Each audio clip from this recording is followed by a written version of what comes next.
Paz do Senhor, igreja. Amém. Boa noite. Amém. Tem sido um privilégio estar aqui com os irmãos, neste domingo.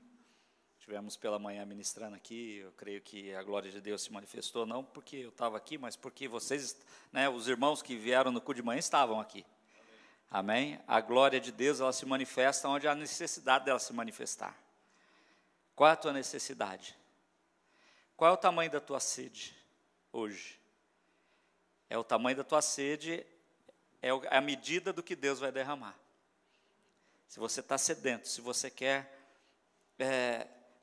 receber algo tremendo de Deus para a tua vida hoje, abre teu coração, abre a tua vida, abre a tua mente, deixa ela aberta para aquilo que o Espírito Santo de Deus quer falar ao teu coração nessa noite. Amém? Coisas maravilhosas foram ministradas desde o início da reunião. Hoje Deus nos chama para sermos odres novos. Deus tem um vinho novo para derramar, mas Ele só pode derramar vinho novo em odres novos. Repete assim comigo: Senhor, me faz um odre novo nessa noite, para que eu possa receber o melhor vinho, o vinho novo do Senhor na minha vida. Amém? Glória a Deus. Para aqueles que não nos conhecem, nós somos de Bebedouro, Ali trabalhamos junto com o pastor Dário na Comunhão Ágape. E estamos aqui nesses dias, nosso filho mais velho mora aqui em Campinas. E ali está a minha esposa, a pastora Kátia. Estamos fazendo este ano, em setembro, 31 anos de casados. Amém? E tem sido uma bênção, porque Deus tem nos feito um casal de propósito, um casal que veio para manifestar o propósito de Deus, para manifestar a graça de Deus sobre a terra. Amém? E é um prazer, é uma felicidade podermos estar aqui servindo os irmãos nessa noite. Glória a Deus. Então, eu queria que nós, quem viu o chamado, nós vamos falar um pouco sobre mudanças, Mas vamos falar da igreja que lidera as mudanças. E aí eu te convido para você abrir em 1 Samuel, capítulo 1, nós vamos ler os primeiros 4 versículos deste capítulo 1 de 1 Samuel.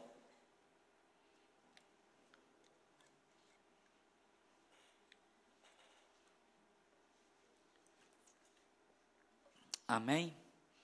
Então, Samuel 1 declara assim: Havia certo homem de Ramataim, Zufita, dos montes de Efraim, chamado Eucana, filho de Jeroão, neto de Eliú e bisneto de Tou, filho do Efraimita Zufi. Ele tinha 2 mulheres, uma se chamava Ana e a outra Penina. Penina tinha filhos, Ana, porém, não tinha. Todos os anos esse homem subia à sua cidade, a Siló, de sua cidade a Siló, para adorar e sacrificar ao Senhor dos exércitos. Lá, Ofni e Finéias, os 2 filhos de Eli, eram sacerdotes do Senhor. No dia em que Eucana oferecia sacrifícios, dava porções à sua mulher Penina e a todos os filhos delas. Vamos ler o 5. Mas a Ana dava uma porção dupla, porque a amava, mesmo que o Senhor a houvesse deixado estéril. Até aí. Senhor, graças damos a Ti, Pai, aqui está a Tua palavra. Nós queremos ouvir da Tua voz, Senhor. Fala aos nossos corações, impede que qualquer ação, Pai, qualquer distração ocorra em nossas vidas, ocorra em nossa mente. Prepara o nosso espírito, Senhor, para receber aquilo que o Espírito Santo quer revelar e manifestar nesta noite, Pai, aqui, Pai, onde esta igreja se reúne, Senhor, esta igreja local, a qual o Senhor chamou, Pai, para manifestar as Tuas obras, para frustrar as obras do inferno, como Jesus o fez, para trazer, Pai, ordem, Senhor, ao mundo perdido, Pai, em nome de Jesus, amém. Amém, queridos? Glória a Deus. Nós vamos falar de mudanças e eu creio fervorosamente, piamente, que a igreja ela é chamada por Deus para liderar as mudanças que Deus quer fazer neste tempo, amém? Ou seja, Deus não está nos chamando apenas para agir em consequência das mudanças que estão acontecendo, mas nós temos que liderar as mudanças, porque há uma grande diferença, né, entre agir em consequência das mudanças que estão ocorrendo, ou seja, ocorre algo, eu vou lá e me adapto. Isso é reagir, é agir de acordo com o que está acontecendo. E o outro, a qual Deus tem nos chamado e tem chamado a sua igreja, é para liderar as mudanças que Ele quer promover neste tempo, ou seja, nos chamando para provocar, eu acho que a palavra correta é essa, provocar as mudanças que Ele quer fazer neste tempo, amém, querido? E eu quero te falar algo, a igreja, ela começa por você, ela começa por sua casa, depois ao coletivo, né, dos santos, que hoje, nesse horário, estamos nos reunindo neste endereço, amém? Ou seja, Deus está querendo fazer algo tremendo através da vida desta igreja local. Consequentemente, Ele vai começar na tua vida. Será que eu posso ouvir um amém? É complicado esse negócio da mudança, porque mudança sugere desconforto. Quantos já mudaram de casa? Eu já mudei algumas vezes, e mudar é desconfortável, né? Você tem que... É muito complicado. E quando você muda para um novo endereço, você não acha as coisas... Até colocar... Leva um mês para colocar as coisas em ordem e você não acha mais nada, né? Normalmente é assim. Mas as mudanças são necessárias para o que Deus quer fazer. É necessário mudança. E aqui nós estamos vendo 3 personagens inicialmente, né? Eucana, Ana e Penina, nesse texto. Sabemos que, na Bíblia, muitas vezes a mulher é a figura da igreja. Quando você vê o apóstolo Paulo, ele declarando e fazendo uma comparação entre Cristo e a igreja, falando sobre Cristo e a igreja, ele usa o homem e a mulher no seu casamento, não é isso? E a mulher ali, ela representa a igreja. Aqui não é diferente, né? Nós podemos ver que aqui a figura de Ana e Penina é a figura da igreja. No início aqui, Ana é a figura de uma igreja estéril, uma igreja que não tinha filhos, uma igreja que não produzia, que não estava gerando. E nós vemos Penina, que é a figura de uma igreja que dá luz a muitos filhos. Não é isso que nós lemos no texto? Penina tinha muitos filhos. Ou seja, mas também ela era uma igreja apóstata, porque zombava, porque ela não tinha uma vida séria, ela trazia prejuízo para a vida de Ana. Ela, todo ano, de ano em ano, quando eles subiam ela falava, Ana, você é uma mulher que não presta para nada, você não tem filhos, porque naquela época, uma mulher não ter filhos, era uma mulher inútil vista pela sociedade, ela é vista como inútil. Então, ela falou assim, Ana, para que você vive? Você não serve para nada, não tem filhos. Então, nós vemos aqui a figura de uma igreja, né, através de Penina, uma igreja apóstata, que zomba, que humilha e que se orgulha da sua situação aparente. Né? Aí você vai lá em Apocalipse, uma das cartas, né, para as igrejas, fala, né, você acha que é o tal, né? Falando para uma das... Você acha que é a tal, mas você não é nada. E aqui nós vemos a figura desta igreja.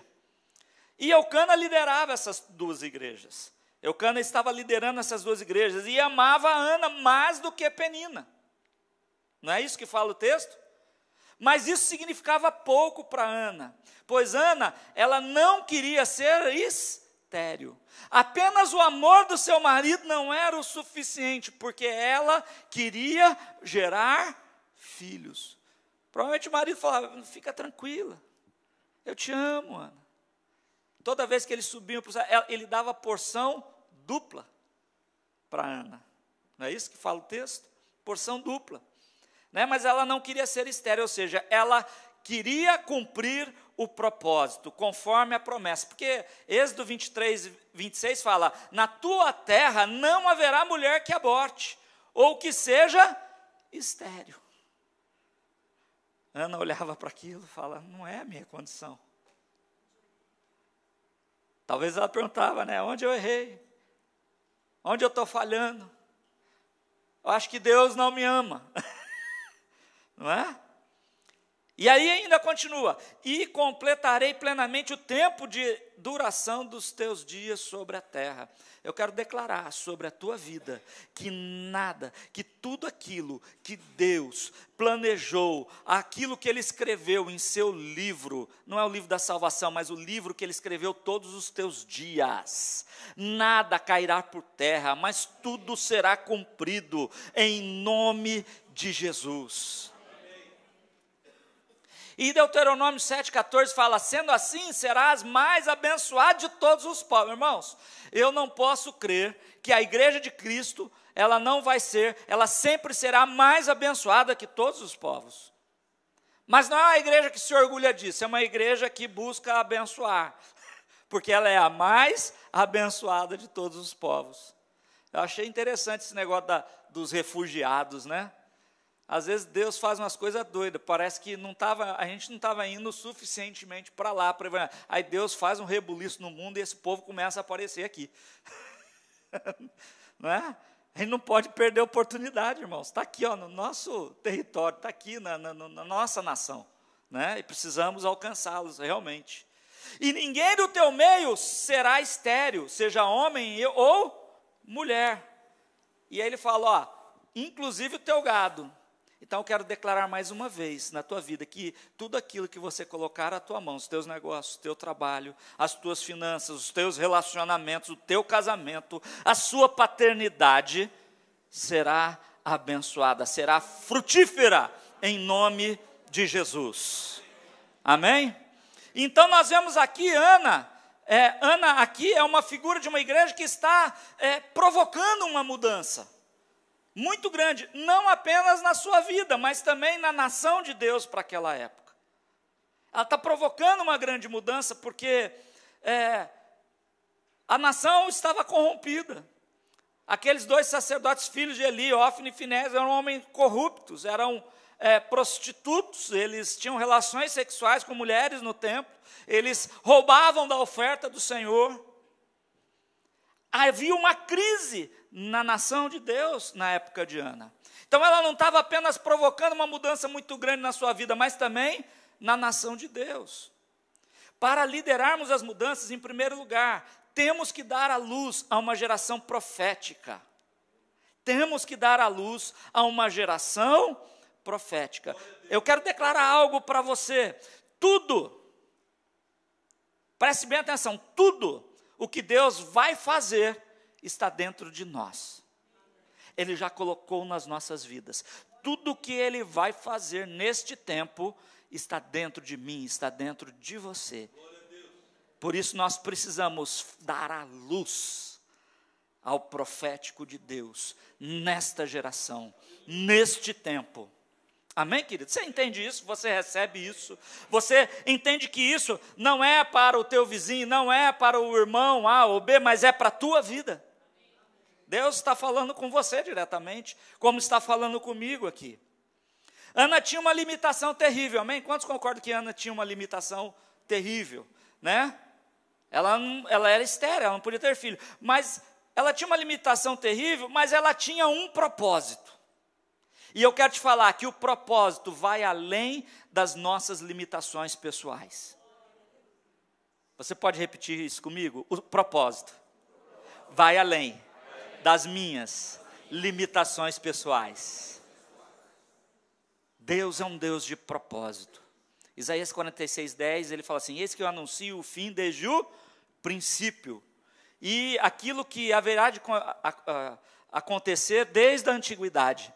E ele fala assim: o meu propósito subsistirá, e eu farei toda a minha vontade. Glória a Deus. Amém? Deus é um Deus de propósito. Deus não tem plano B. Ele falou, ó, não importa o que acontece, o que aconteceu, se o homem caiu, se não caiu, não importa. O meu propósito vai subsistir. Eu vou fazer todo o meu plano, tudo aquilo que eu planejei vai acontecer. E eu quero declarar que isso não é diferente na tua vida. Deus vai fazer. Se você se disponibilizar, Deus vai fazer através da tua vida e na tua vida. Em nome de Jesus. Amém? Então, ou seja, o propósito, querido, ele vai além das nossas limitações pessoais. O propósito é maior. Ele supera limitações. Temos que entender que a igreja somos nós. E que o que Deus irá fazer no coletivo começa com o que Deus vai fazer a partir da tua vida e da minha vida. Amém? Tudo isso. Aí a gente olha os projetos da igreja, mas tudo isso, querido, para ser trazida à tona, à luz, ela começa com indivíduos. Começa no coração dos pastores, dos obreiros e da igreja, de cada um. Amém? Todas essas mudanças, porque você é a igreja. Vira para o teu irmão e fala, você é a igreja. Aleluia. Então eu queria, em cima dessa palavra, eu quero trazer algo para os irmãos, sobre características da igreja que lidera a mudança. Você foi chamado para provocar mudanças e não reagir a mudanças. Que mudança você necessita na tua vida? É na tua vida pessoal, é nas suas finanças, é no seu casamento, é nos seus filhos, na tua família. Qual é a mudança que você precisa? Deus hoje está falando, você precisa provocar as mudanças, não reagir às mudanças que estão acontecendo. Amém? Provocar as mudanças necessárias para dar a luz ao profético de Deus na tua casa, na tua vida, na tua casa, no meio onde você está inserido, amém? E juntos no coletivo da igreja, manifestar o propósito que Deus chamou esta igreja, amém? Essa igreja local. Deus é um Deus de propósito. Você precisa ser uma pessoa de propósito, amém? Porque somos a imagem e semelhança de Deus. Precisamos ser pessoas de propósito. Então, a igreja que lidera as mudanças, em primeiro lugar, ela entende que a sua humilhação e lutas não são para abatê-la, mas para tirar aquilo que Deus colocou em você, mas que você ainda não sabe. Está aí dentro, mas você ainda não descobriu o que é. Na visão de Ana, Ana era estéril. Mas Deus tinha colocado algo tremendo dentro de Ana. E ele trabalhou. E Ana foi entendendo, até que ela deu a luz ao profético de Deus. Amém? E Deus quer fazer isso na tua vida hoje. Através da tua vida. Né? Olha lá no verso 6 e 7, fala, e porque o Senhor a tinha deixado estéril, sua rival o quê? A provocava e a humilhava continuamente, a fim do quê? Irritá-la. Vira para o teu vizinho lá e fala assim, irmão, não se irrite. Amém? Não se irrite com as provocações do diabo na tua vida. Pega as setas que ele lança na tua mente, trazendo acusações, fala, esse não é a verdade de Deus para mim. Eu não aceito, eu não vou me irritar com essas porcarias. Amém? Mas eu vou me ater ao propósito, aquilo que Deus me chamou para cumprir no meu tempo. Né? Então, ou seja, chegamos aqui a uma situação limite como indivíduos. Quantas pessoas estão passando lutas em diversas áreas, né? Na financeira agravou mais nesse tempo de crise no país. Estamos numa situação que chegou ao seu limite. A nação chegou a uma situação limite. E como nação, e aqui Ana estava em uma situação que chegou ao seu limite, e a nação dela também na época, a nação de Deus, tinha chegado ao seu limite. Corrupção, Deus não falava mais, raramente Deus falava, a palavra fala. As pessoas não sentiam a presença de Deus. O sacerdócio estava corrompido. Então, havia uma situação que chegou ao seu limite. E Ana é o tipo de igreja que está clamando por uma renovação. Você foi chamado para ser a igreja do tipo Ana, mesmo que talvez esteja áreas na tua vida infrutífera hoje, ou estéril. Eu quero declarar que Deus vai levar a produzir. Deus vai levar a frutificar. Em nome de Jesus. Mas nunca podemos ser como Penina, uma igreja como Penina, né? Ou seja, eu quero te falar que Ana é um tipo de igreja que está clamando por uma renovação, porque havia muita corrupção, e não é diferente na nossa nação hoje. Nada acontece por acaso, querido, não existe acaso. No reino de Deus não tem acaso. Você foi chamado para viver no reino de Deus e não no reino do sistema que esse mundo prega.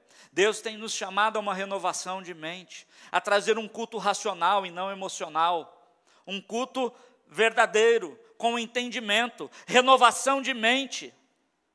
Amém? Romanos 12, 1 e 2.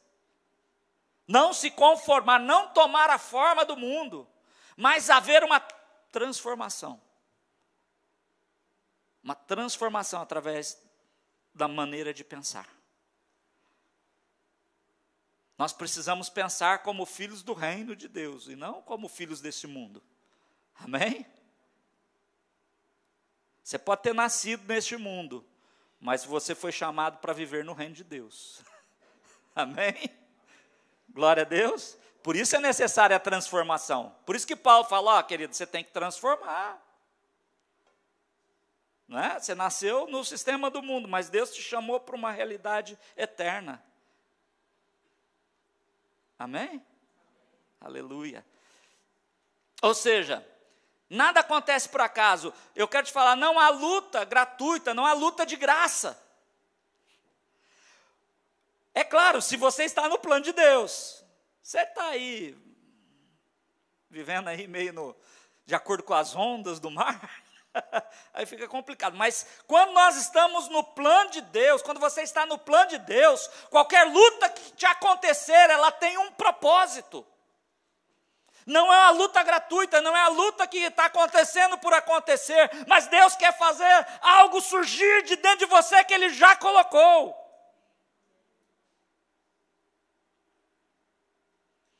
O sofrimento de Ana tinha o propósito de tirar algo dela, que ela não sabia que tinha, porque na mente dela ela era estéril. Eu quero declarar, você não é estéril. Às vezes, irmão, você só vai conhecer o que tem dentro de você a meio de duras provas. Porque se ficar tudo tranquilo, parece que não acontece. Né? Você precisa entender que a prova que Deus permite acontecer na tua vida não é para te reprovar, mas o anseio de Deus é te aprovar. É te fazer crescer. É te fazer a ir a um outro nível. Eu quero declarar algo para a tua vida, para a vida dessa igreja. Deus tem níveis mais altos para vocês andarem. Deus tem níveis mais altos. E a luta, ela serve para nos promover a níveis mais altos. Segundo, uma igreja que lidera as mudanças, ela não fica se lamentando quando é humilhada. Ela não fica chorando, não fica, mas ela não se conforma com a sua esterilidade. E nem com o seu conforto. Sabe, tem duas coisas que têm assolado as igrejas hoje. Tem assolado a igreja de Cristo. Né? Uma é o conformismo frente às deficiências. Às vezes você tem uma deficiência ou tem uma situação que está complicada na sua vida e às vezes você ouve coisas desse tipo. Ah, é assim mesmo. Não é assim mesmo. Deus não criou ninguém em nenhum momento da vida para viver deficiente. Em qualquer área da sua vida. Não é assim mesmo. E às vezes nós mesmos falando, deve ser assim, acho que essa é minha sina. Misericórdia, irmão. A minha cena é assentar no trono de Jesus, é receber uma coroa, aqueles que vencerem, como eu venci, e assentei no trono do meu Pai, eu também, aqueles que vencerem, chamarei para assentarem comigo no meu trono, assim falou Jesus em Apocalipse 3, 21 e 22.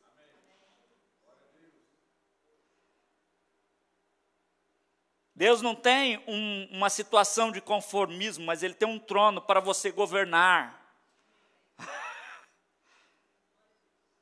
Amém? Governar com Cristo. Uma é essa, as pessoas se conformam. Não podemos aceitar que áreas de nossas vidas fiquem infrutíferas. E aí nós temos que romper através da oração. Né? Olha que está no verso 10 de 1 Samuel 1.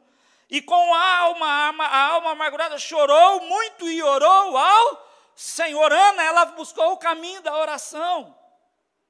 Né? E aqui vocês já estão sendo, né, induzidos, não é a fazer reunião apenas de oração, mas orar em casa. Orar no secreto. E eu vou te falar, ora, viu, casais? Orem no secreto, mas orem como casais também. É multiplicado o poder da oração de um casal. É exponencial, não é dobrado, é exponencial. Amém? É potencializado muitas vezes mais. Não é uma simples soma. Amém? Então faça isso. Ou seja, orar. Mas, queridos, orar não significa ter vontade de orar. É entender que tem que orar e orar.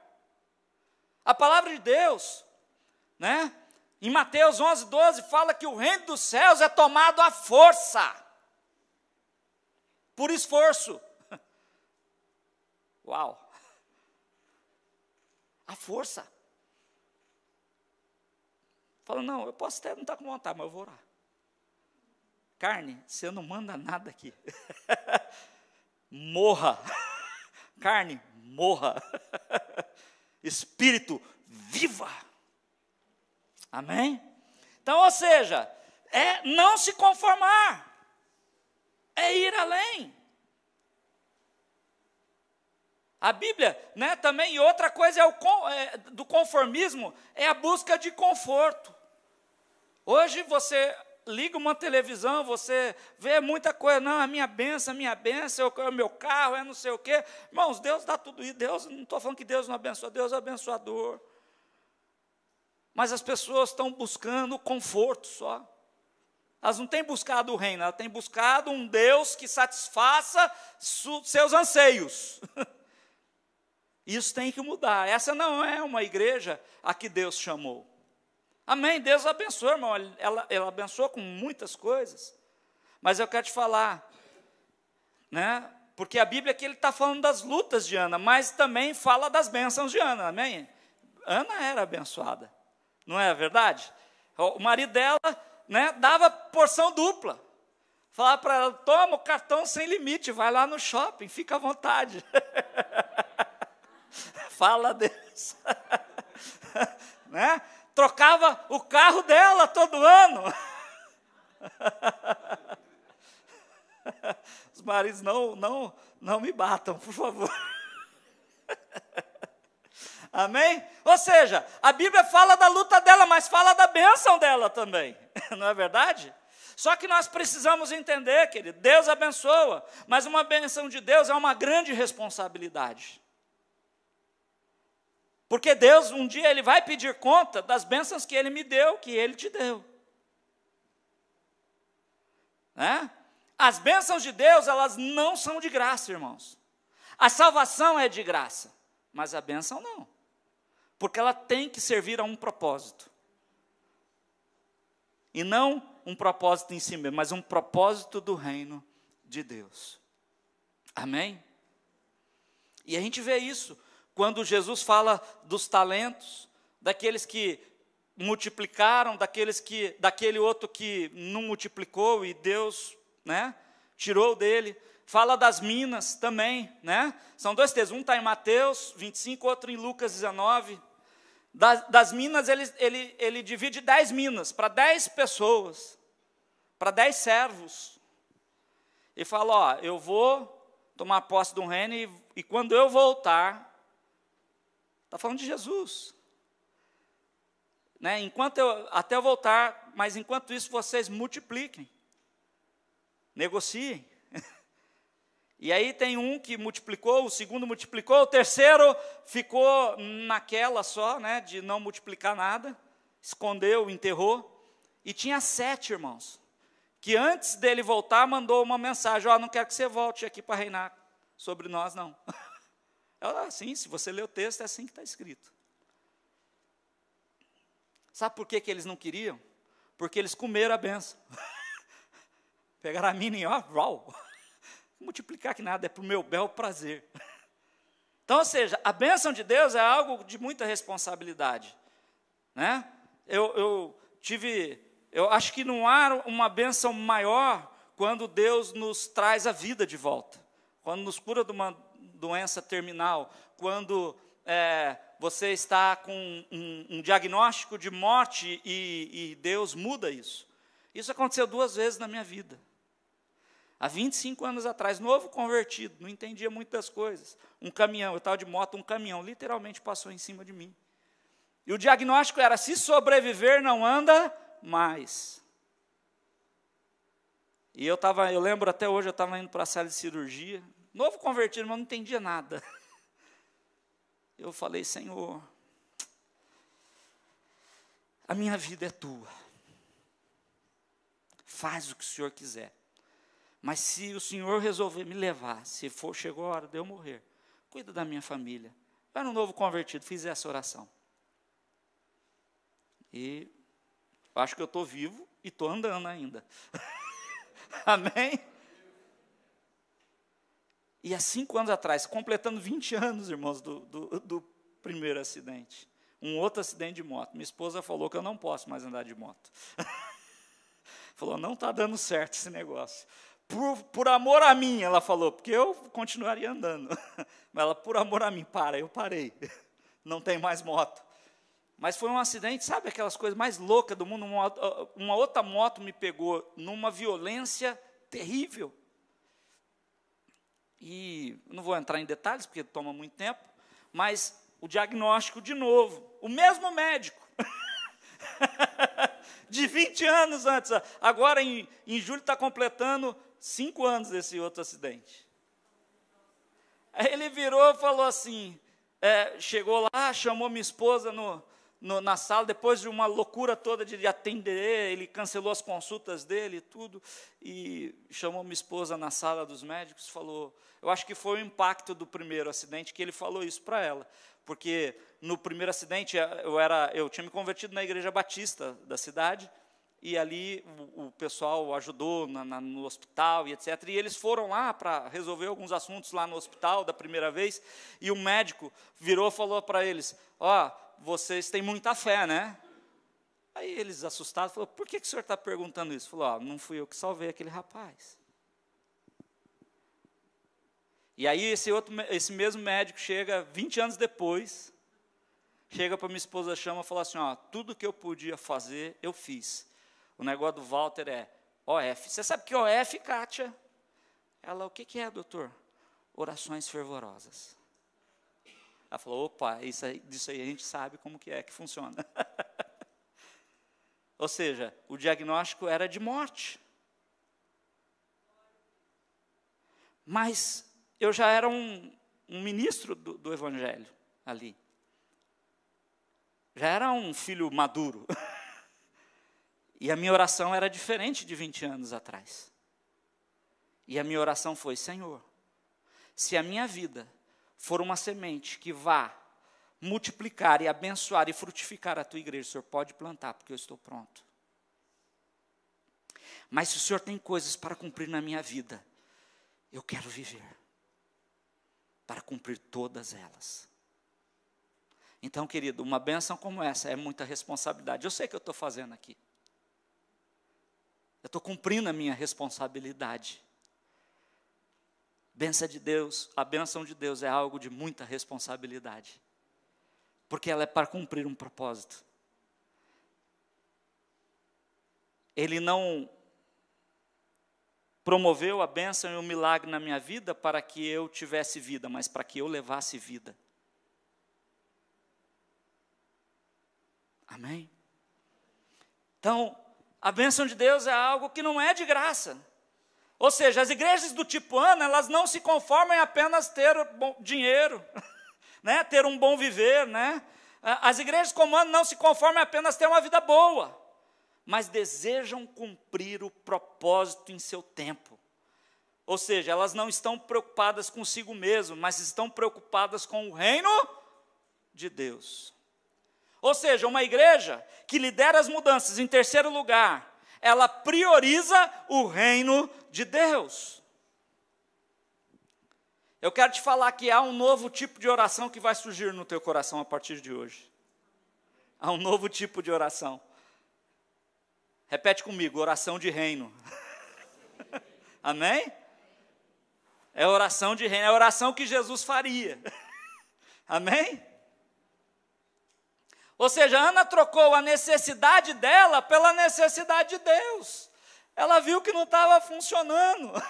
Ela só reclamar, chorar, ficar abatida.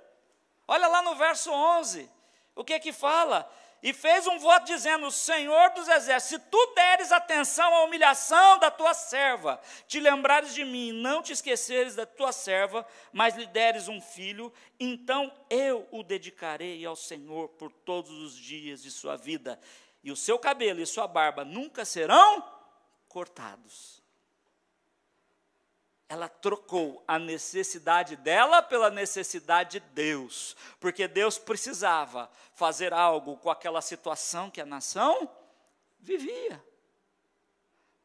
A nação tinha chegado numa situação que, ao seu limite total, era algo deplorável. Né? E ela não faz um voto qualquer, ela fala, Senhor, além de eu dar a Ele, para Ele te servir todos os dias, não vai passar navalha nem no seu cabelo, nem na sua barba. O que isso significa? Significa, querido, que os filhos não é para nós, não é para mim, nem é para você. É para a glória do Senhor. Eu não vou criar um filho, educar um filho para o meu prazer, mas para o prazer do Senhor. Então eu não posso fazer as coisas que me dá para, mas eu tenho que ver a necessidade, fazer aquilo que é correto, seguir os princípios. Amém? Muitos filhos às vezes estão perdidos, porque às vezes foram criados para satisfazer os pais. E muitos percebem que isso não está dando certo. Tem que mudar. Amém? Deus tem algo novo para fazer nesse tempo, através da vida dos teus filhos, eu declaro isso em nome de Jesus. Filhos que glorificarão o nome do Senhor, que serão uma geração diferente da nossa, melhor, muito melhor, muito melhor. Amém? Sabe, queridos, no reino de Deus há uma palavra sagrada, e essa palavra se chama prioridade. Repete comigo, prioridade. Ou seja, no reino de Deus, a prioridade não é a tua necessidade, mas sim a necessidade do reino de Deus. Eu quero te declarar algo do céu para a tua vida, do trono de Deus para a tua vida hoje. Se você prioriza o reino de Deus vai priorizar a tua vida. Se você priorizar o reino de Deus vai priorizar a tua vida. Amém? Em quarto lugar, uma igreja que lidera as mudanças, ela não se move por sentimentos, ou seja, não é sentimentalista. Ela não é guiada por sentimentos. Ela, não estou afim de orar, não vou na reunião hoje, não estou afim, não estou sentindo, não estou tintindo. Não é por sentimento, mas por propósito. Uma igreja que lidera as mudanças, ela não é sentimentalista. Ou seja, não podemos nos acomodar, nem se comparar, queridos, com pessoas que estão, em que você está melhor que elas em algumas áreas. Às vezes você olha aquela tua área e fala, mas eu já conquistei tanto, né? Olha aquela pessoa aí. Sempre, né, uma mania, né? Para trazer conforto à alma, né? A gente se compara a quem está pior. Mas não é assim. Eu quero te falar algo, se compare com quem está melhor que você. E se não tiver ninguém melhor que você, se compare a Jesus. Amém? Ele sempre vai estar melhor. Amém, queridos? Ele é o alvo. A estatura do varão perfeito é o alvo, amém? Nós precisamos entender, queridos, que Jesus foi um homem de prioridades, porque ele foi um homem de reino. As atitudes dele eram de um homem de reino. Ele disse uma certa vez para uma mulher, Cirofenícia, que estava ali, chorando e clamando, jogada aos seus pés: não me é lícito orar por você, para libertar tua filha. Uma coisa dura. Quando a gente lê esse texto lá em Marcos, deixa eu entrar lá, Marcos, capítulo... Agora à noite eu falei certo. Marcos, capítulo 7, verso 24.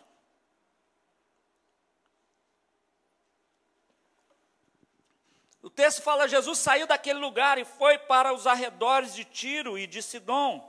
Entrou numa casa e não queria que ninguém o soubesse. Contudo, não conseguiu manter em segredo a sua presença. De fato, logo que ouviu falar dele, certa mulher cuja filha estava com um espírito imundo, veio e lançou-se aos seus pés. A mulher era o quê? Grega, Cirofenícia, de outra nacionalidade, uma estrangeira. E rogava a Jesus que expulsasse de sua filha o demônio. E ele lhe disse: deixe que primeiro os filhos comam até se fartar, pois não é correto tirar o pão dos filhos e lançá-lo aos cachorrinhos. Aí, às vezes, a gente lendo esse texto, a gente pode falar: nossa, como Jesus foi duro com essa mulher, chamou ela até de cachorro. Não é verdade? Jesus chamou a mulher de cachorro. Não é lícito eu orar e expulsar o demônio da sua filha, porque eu não posso pegar o pão dos filhos, que são, você é uma estrangeira, você é um cachorro. A princípio parece, quando a gente olha com olhos naturais, parece ser algo muito duro, não é verdade? Mas aí, aquela mulher surpreende Jesus. Quem esse Jesus pensa que é? Ela não fez isso. Quem esse Jesus pensa que é? Fica chamando os outros, só porque eu sou de outra nacionalidade, sou cachorro agora? Não, ela não fez isso. Ela virou para Jesus e falou assim: uau!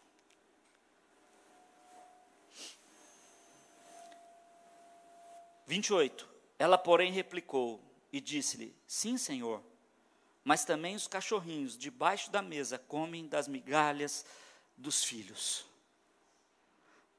Talvez você falou assim: essa mulher se humilhou. Essa mulher se humilhou bastante para Jesus. Mesmo ele chamando ela de cachorra. Falou assim: mas Senhor, nem que seja as migalhinhas, eu estou disposta a aceitar as migalhas. Mas não foi isso que a mulher falou. Porque Jesus, logo na sequência, ele fala assim no 29, então ele lhe disse: por essa palavra, vai, o demônio já saiu de sua filha. A palavra que Jesus estava falando foi o que a mulher falou, mas não foi exatamente o que nós entendemos quando achamos que ela estava simplesmente aceitando migalhas. Ela trouxe um princípio da palavra de Deus. E aí Jesus, por isso que ele falou, por causa dessa, é como se ele falasse, por causa desse princípio do reino, vai, a tua filha já está liberta. E esse princípio está lá em Levítico, capítulo 19, versos 9 e 10. Levítico 19, 9 e 10, que fala assim: quando fizeres a colheita da tua terra, não cegarás totalmente os cantos do teu campo, nem colherás as espigas caídas da sua cega. Semelhantemente, não rabiscarás a tua vinha, nem colherás os bagos caídos da tua vinha. Deixá-lo-ás para o pobre e para o estrangeiro. É como se aquela mulher falasse: Senhor, mas na lei de Deus, para a nação de Israel, está falando, mas acode o estrangeiro e o necessitado. Jesus falou: por causa desse princípio, vai, a tua filha já está liberta. Ou seja, queridos, Jesus não era sentimentalista, ele não era movido por sentimentos, Ou seja, fala assim comigo, Deus não é sentimentalista, mas Deus é legal. Ele se move por princípios do reino de Deus. Amém? E nós devemos nos mover por princípios, não por sentimentos. Se algo aconteceu na tua vida que trouxe prejuízos na sua saúde emocional, eu quero declarar que o Espírito Santo de Deus te visita para te curar, para transformar, porque Deus não quer que você viva por sentimentos, mas Ele quer que você viva na vida dEle para ter bons sentimentos. Amém? Glória a Deus. É o que Deus derrama na tua vida. Em quinto lugar, uma igreja que lidera lidera as mudanças, dá a luz ao profético, desenvolvendo uma geração profética. Samuel 3:1 fala, 1 Samuel 3:1, declara que, ele fala assim, entretanto o menino Samuel servia ao Senhor perante Eli, e a palavra do Senhor era muito rara naqueles dias. As visões não eram frequentes. Ou seja, havia um caos total na nação. A nação de Deus, Deus não falava com ela. Porque o sacerdócio estava corrompido. Ele não fazia aquelas coisas erradas de seus filhos, mas ele não fazia nada a esse respeito.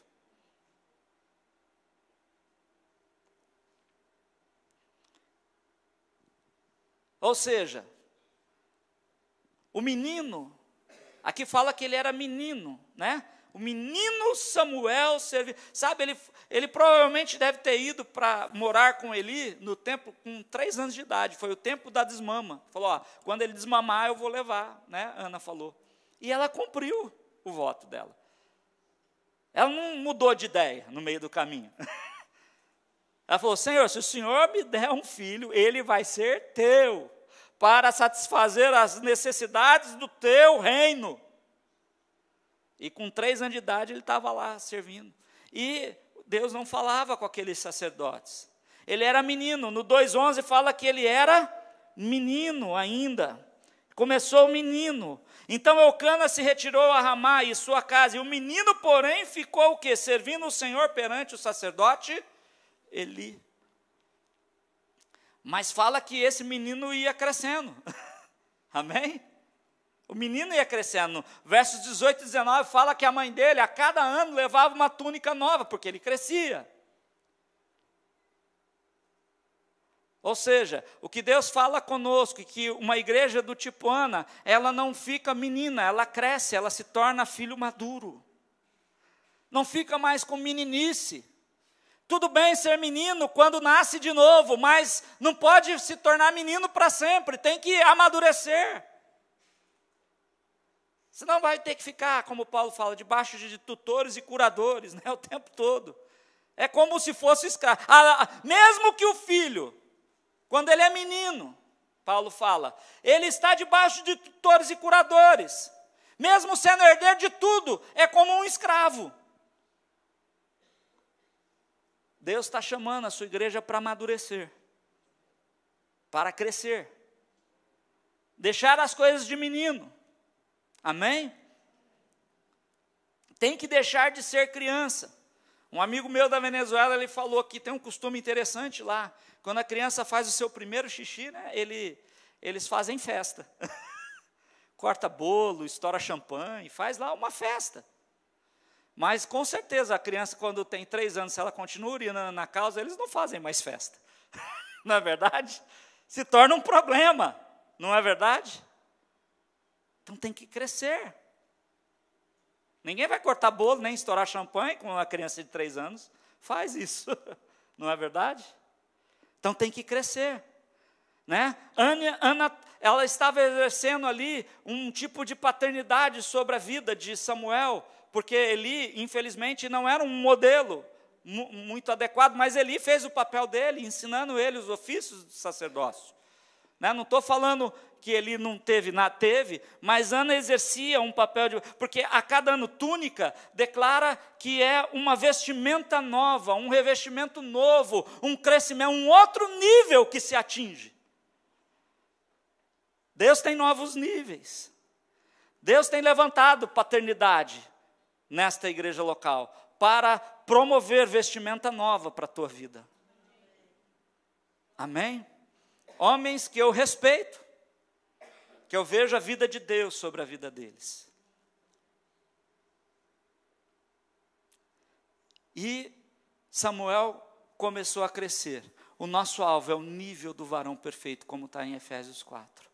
E aí, lá em 1 Samuel 3, no versos 19 a 21, fala: Samuel crescia, e o Senhor era com ele, e não deixou nenhuma de todas as suas palavras cair em terra. E todo Israel, desde Dan até Berseba, conheceu que Samuel estava confirmado como profeta do Senhor.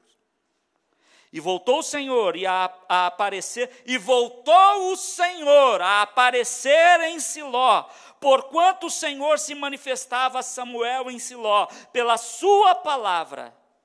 E chegava a palavra de Samuel a todo o Israel. Deus quer, através da tua vida, Ele quer te promover, porque a vida dEle precisa chegar nessa nação. Ela precisa chegar a toda essa nação. E é através da tua vida, é através da nossa vida. O que Deus está esperando para tirar o ímpio dos postos de governo, os corruptos que estão no posto de governo? O que é que Deus está esperando para tirar a apostasia que tem ocorrido na sua igreja? Ele está esperando você crescer. Porque Samuel cresceu, e aquilo que estava corrompido foi tirado de cena.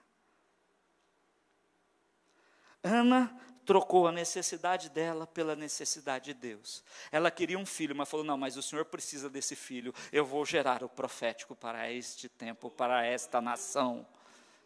E Deus está gerando através da tua vida o profético para esse tempo, os Samuéis desse tempo, que vai trazer, onde Deus vai falar de maneira abundante, de maneira incontestável.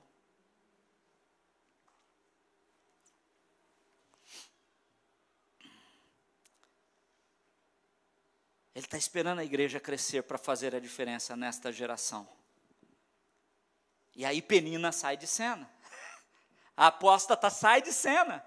A corrupção sai de cena.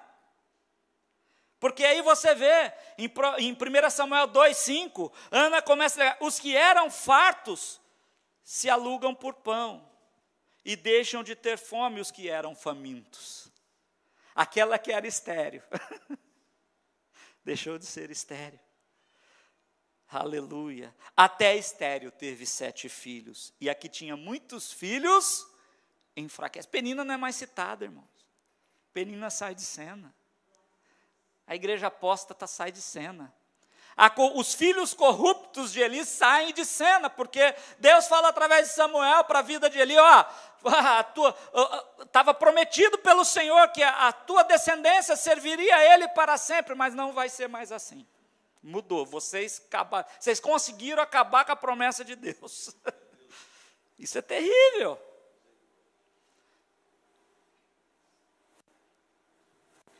E ele fala: não vai ser mais assim. Aí tira eles, né? Tanto os filhos de Eli como Eli morrem no mesmo dia. Eles são tirados, e Samuel é estabelecido por Deus. Porque era o profético de Deus acontecendo na sua nação, a necessidade que a nação tinha para mudar aquela situação insuportável. A palavra de Deus, em Provérbios 28:18, fala que o perverso, de repente, cairá. De repente cairá.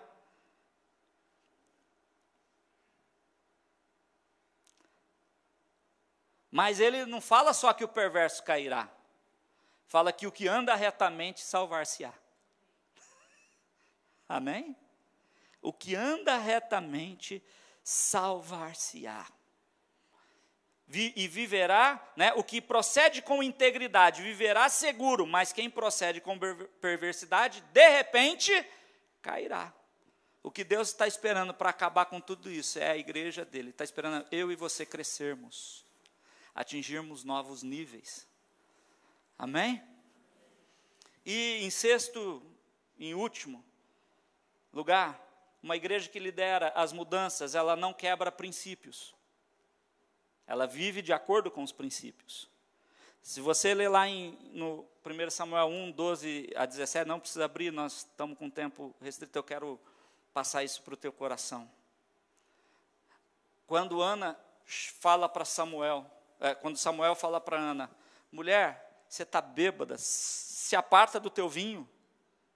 Chamou Ana de bêbada. Não foi isso? Se você ler, eu não li o texto, mas se você ler o texto, está lá. Porque ela estava falando e não saía som da sua boca. E aí ele julgou ela como uma ébria, uma pessoa embriagada, que estava tomada pelo álcool, pelo vinho. Falou, aparta-te, até quando você vai ficar assim desse jeito, bêbada? Se aparta-te do teu vinho. Falou, Senhor, eu não sou. Ela não chegou e falou assim, que sacerdote é você, hein? Não entende nada. Quem disse que prova que eu estou bêbada? Não. Ela não afrontou uma autoridade espiritual. Ela não quebrou o princípio.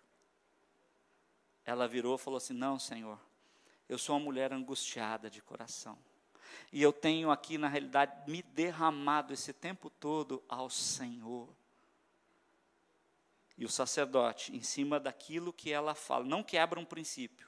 Deus usa o sacerdote para desatar a esterilidade de Ana, para que ela fosse frutífera. Vai, e seja como você pediu ao Senhor. Uma igreja que lidera mudanças, ela não quebra princípios. Ela não fala mal dos seus líderes. Você só pode, para uma pessoa só você pode falar do teu pastor, se ele estiver errando. Só para uma pessoa, para ele. Para mais ninguém. Porque se ele estiver errando, você pode ajudá-lo a acertar, amém? Glória a Deus.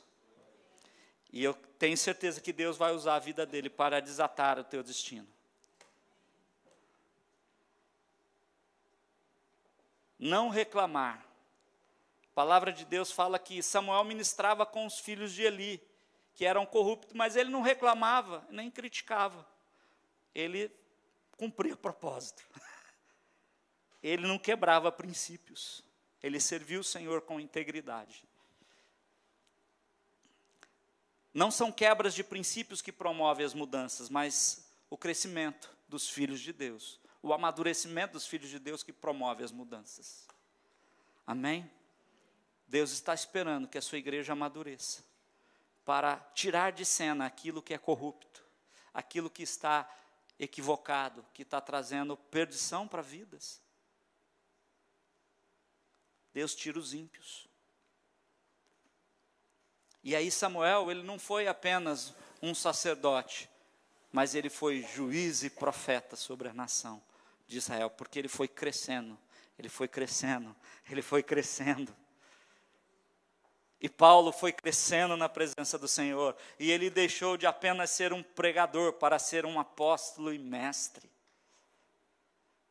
Ele era um evangelista, mas ele foi crescendo e se tornou um apóstolo e mestre. Deus tem novos níveis para a tua vida.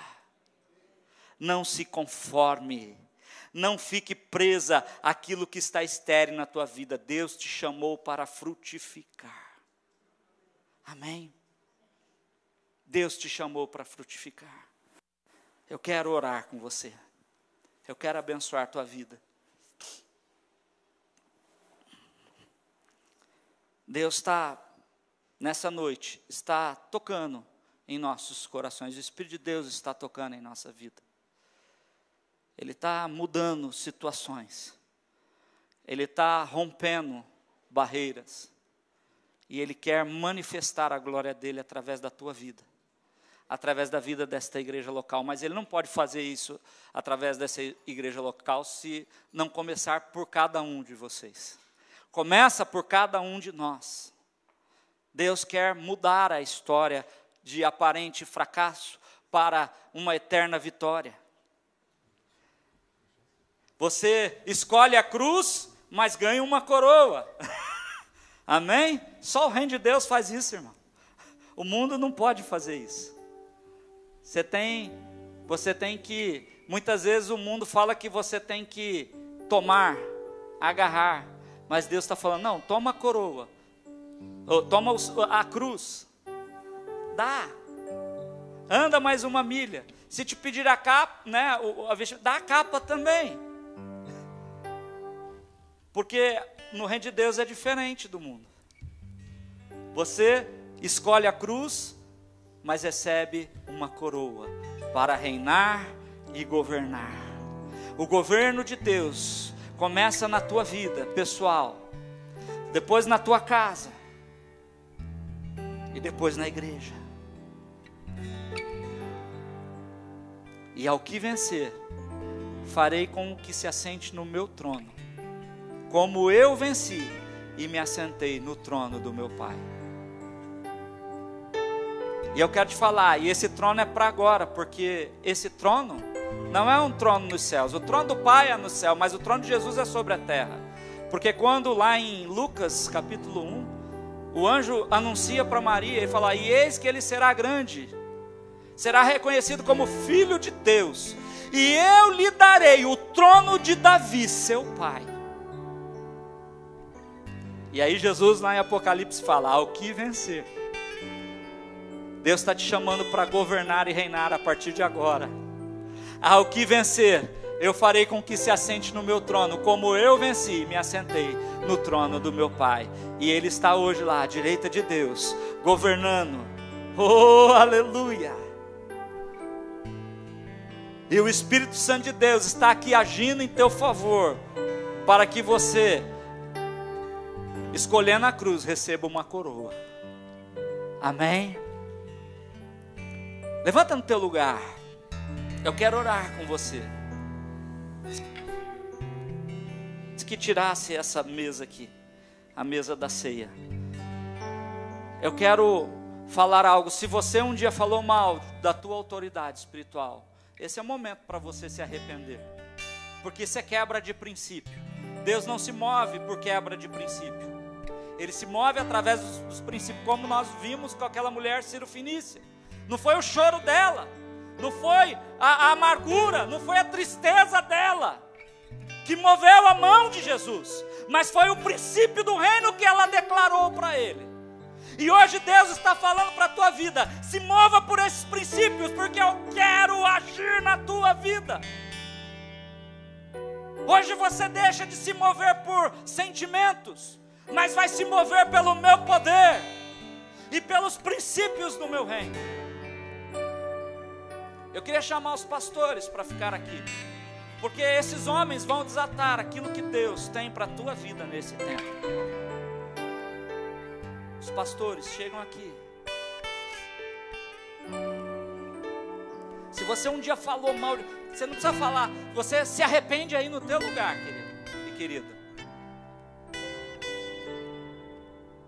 E se você recebeu aquilo que Deus, se você entendeu que o que Deus falou nessa noite é para a tua vida, e você vem até aqui, e eles vão orar, e eles vão desatar o seu destino, porque Deus levantou homens e mulheres de Deus para desatar o destino da igreja, o destino da tua vida, para te lançar na promoção de Deus nesse tempo. Pode vir, querido, não demora, vem até a frente, venha crendo, passo de fé. Deus vai fazer coisas a partir de hoje grandes na tua vida. Ele já tem feito, mas Ele quer fazer mais. Ele quer trazer novos níveis.